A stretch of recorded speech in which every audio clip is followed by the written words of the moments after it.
নমস্কাৰ, মই ৰশ্মিতাই মোৰ অন্য এটা ভিডিঅ'লৈ আপোনালোক সকলোকে পুনৰবাৰ স্বাগতম জনাইছোঁ।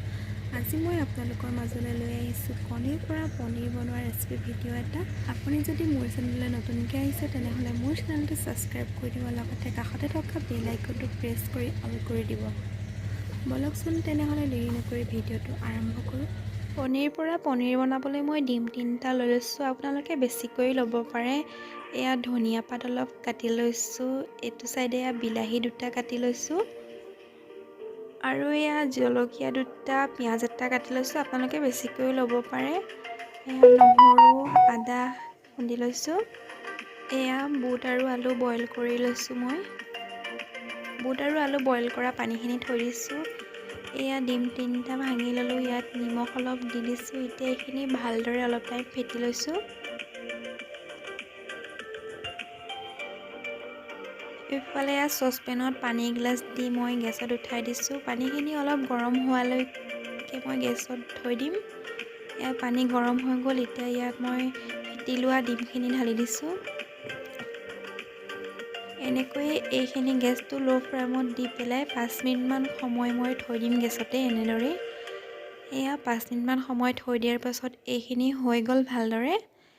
এতিয়া বগা কাপোৰ এখনত মই এইখিনি বাকি ল'ম। এয়া মই বগা গামোচা এখনত এইখিনি বাকি লৈছোঁ।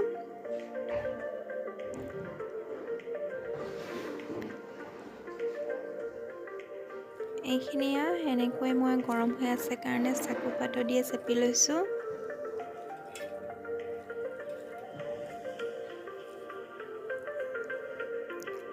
এতিয়া এইখিনি অলপ টাইম এনেকৈ কাপোৰখন দি পেলাই ইয়াত গধুৰ বস্তু এটা দি 10-15 মিনিট ঢাকি থৈছোঁ।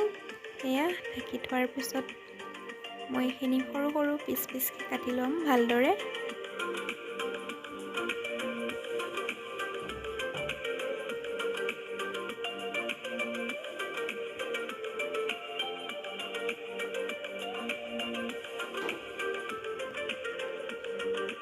কাটি লোৱা পনীৰখিনি এটা চাইডে ভাজি লৈছোঁ অলপ মই। এইফালে পনীৰ বনাবলৈ কেৰাহীটো বহাই তেল অলপ দি দিছোঁ। এতিয়া মই ইয়াতে আদা নহৰু পিঁয়াজ জলকীয়াখিনি দি দিছোঁ। হালধি গুড়া অলপো দি দিছোঁ, নিমখ অলপো দি দিছোঁ। ইয়াতে মই আপোনালোকে নিমখটো আপোনালোকৰ সোৱাদ অনুসৰি দিব পাৰে। এইখিনি এনেদৰে অলপ টাইম ভাজি লওঁ। এতিয়া ইয়াত কাটি থোৱা বিলাহীখিনি ঢালি দিছোঁ মই।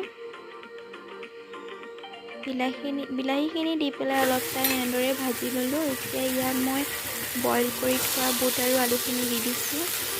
এইখিনি অলপ টাইম ভাজি ল'ম ভালদৰে মই।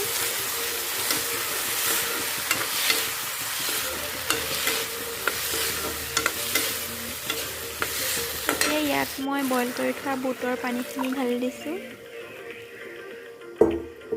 এইখিনি ভালদৰে অলপ টাইম ঢাকোনখন লগাই পেলাই গেছৰ ওপৰতে ৰাখি দিছোঁ। এয়া উতলি আছে। এতিয়া মই ইয়াত বইল কৰি থোৱা পনীৰখিনি দি দিছোঁ।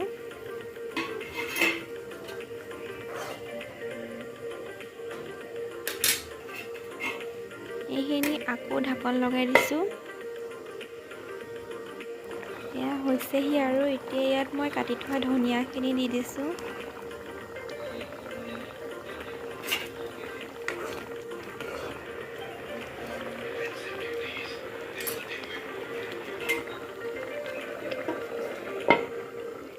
এয়া মোৰ পনীৰ তৰকাৰী ৰেডি হৈ গ'ল, ডিমৰ পৰা বনোৱা পনীৰ।